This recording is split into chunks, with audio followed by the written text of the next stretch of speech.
देखो, सबसे पहली बात हमारी कमजोरी क्या है?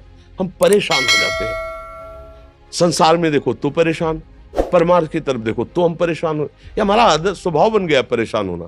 थोड़ा सा धैर्यवान बनो, गंभीर बनो। कोई इस भारी से भारी विपत्ति में परेशानी स्वीकार करके विपत्ति से थोड़ी निकला जाता। सुलझो, ठीक है, ये विपत्ति आई, समस्या आई, इसका समाधान होगा।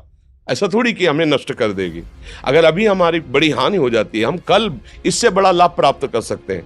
हमको एकदम बिल्कुल गंभीर रहना है, इतने कमजोर नहीं बन जाना। अब वो गए तो क्या होगा, अब वो वस्तु गई तो क्या, पद गया तो क्या होगा। प्रयास किया था, ये पद मिला था, इससे बड़ा पद प्राप्त करूंगा, मैं इससे बड़ा महान बनूंगा। ठीक है, एक बार गिर गया, गलती हो गई, दंड भोगूंगा, फिर इससे ज्यादा संयम में रहूंगा। बिल्कुल, मतलब एकदम फ्रेश दिमाग रखना चाहिए। और अपने लोग क्या है, जरा सी बात में एकदम पछड़ा कर लेते हैं, एकदम कमजोर हो जाते हैं। ये बिल्कुल ठीक नहीं है। हम जीवन भर की यात्रा की बात कह रहे हैं, भारी से भारी कष्ट में भी मुस्कुराना, तो हमें बल मिला है, हमें भगवान की कृपा का दर्शन हुआ है, हमें उनका दुलार दिखाई दिया है।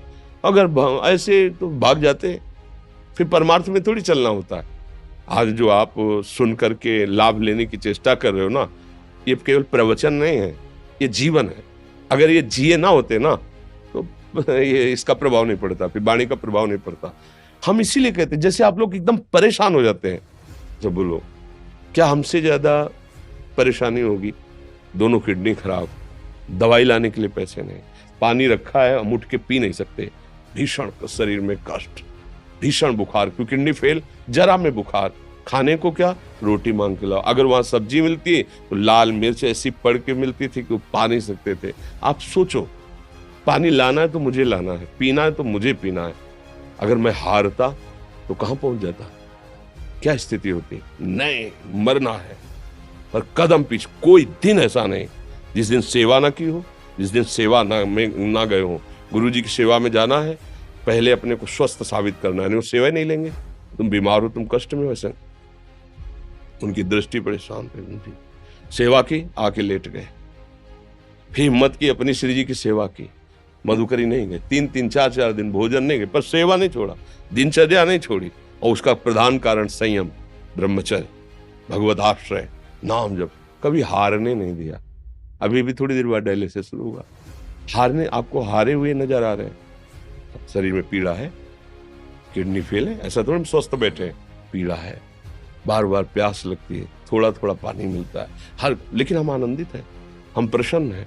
हम लड़ाई में हारे नहीं हैं, ना हारेंगे।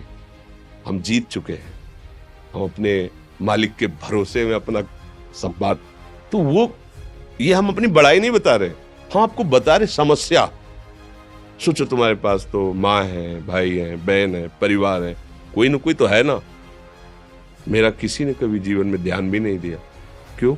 बचपन से बाबा जी बन गए, किसी से प्यार नहीं, किसी से संबंध नहीं, कोई जानकारी नहीं, हम कहाँ हैं, वो कहाँ है, किसी से कोई मतलब नहीं। अच्छा, जवान साधु कौन श्रद्धा करे?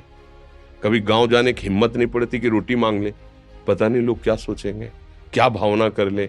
हम दरवाजे पे खड़े हैं, क्या कैसी भाव, जो हमारे सामने आकाश वृत्ति से आया यौवन अवस्था में, वही पाया, अन्यथा भूखे रह गए। जब हम हर समय अपने को विवेक के द्वारा सावधान रखे, तो हम कभी निराश नहीं हुए, कभी उदास नहीं हुए, कभी ऐसा नहीं लगा कि यार हम दुखी, कभी नहीं लगा। उसी का फल है कि उस सुख का संकेत मिल गया जहां दुख की निशानी भी नहीं है। वही उसी के बच्चे हो, हम सब उसी धातु से बने हुए हैं। हम इतना क्यों परेशान हो जाते हैं? हम ये देखते हैं, अपने लोग थोड़ी बात बिगड़ गई परेशान, नहीं बिगड़ी तो बिगड़ जाने की संभावना में परेशान है। आज सुख है, लेकिन कल सुख छिन जाएगा, तो हम आज के सुख में सुखी ना होकर कल के दुख की आने की संभावना में हम भयभीत हो। मतलब क्या हमारी सोच रह गई? हमको इतना बलवान बनना है कि सुख और दुख दोनों हमको छू न सके। भारी से भारी सुख की व्यवस्था है तो अहंकार नहीं, हर्षित होकर किसी का अपमान न करे कि हम धनी, हम पदाधिकारी, अमुक। भारी से भारी दुख आया तो हमें किसी के सहयोग की जरूरत नहीं, हम फिर अपने कदम बढ़ाएंगे, हम फिर जुड़ी हुई अपनी भावनाओं को सजाएंगे। मस्त जीवन एकदम। तुम अविनाशी के बच्चे हो। शेर का बच्चा भेड़ों के बीच में फंसकर म्यों म्यों बोल रहा है, बस अगर दहाड़ना सीख जाए तो कोई भी उसे परास्त नहीं कर सकता। ऐसे भगवद अंश, तू प्रपंच में फंसकर अपने को इतना दीन क्यों देख रहा है? तू ऐसा है कि भगवान के दिव्यास्त्र में भी ताकत नहीं तेरे को मार सके। तू अविनाशी का अविनाशी बच्चा है, विनाशी भोगों को, विनाशी शरीर को मैं मान के इतना भयभीत, इतना दुख ठीक नहीं। ये सबके लिए, केवल एक के लिए नहीं। आप समझो, आप लोग सोचते हैं हम गृहस्थ होकर भला ऐसी स्थिति कैसे। जनक जी सुखदेव जी के गुरु हैं और राजा हैं, महल है, रानियां हैं, नौकर है, चाकर। क्या सुखदेव जी जिनके शरीर में लंगोटी भी नहीं है, दिगंबर, परमहंस के गुरु हैं जनक जी जो राजा हैं। समझो आप ऐसा ना सोचे कि हम नौकरी कर रहे हैं, हम संसार में, हम गृहस्थ हैं, हम आध्यात्मिक की ऊंचाई पर नहीं चढ़ सकते। नहीं, आप एक सरकारी नौकरी या आप किसानी या व्यापार करते हुए आप एक अध्यात्म की ऊंचाई में चढ़ सकते हैं। और अध्यात्म ही है जो तुम्हें इस माया के दुख सुख से ऊपर उठा सकता है। दूसरा, चाहे जितनी संपत्ति आ जाए, आप सुखी नहीं हो सकते। सब देख लो, आंख खोल के देख लो, अध्यात्म ही है जो तुम्हें हर कष्ट सहकर मुस्कुराकर जीने का रास्ता बता देगा कि आप आनंदित हो जाओगे। कुछ नहीं बिगड़ा, अध्यात्म है तो कुछ नहीं बिगड़ा। अध्यात्म नहीं है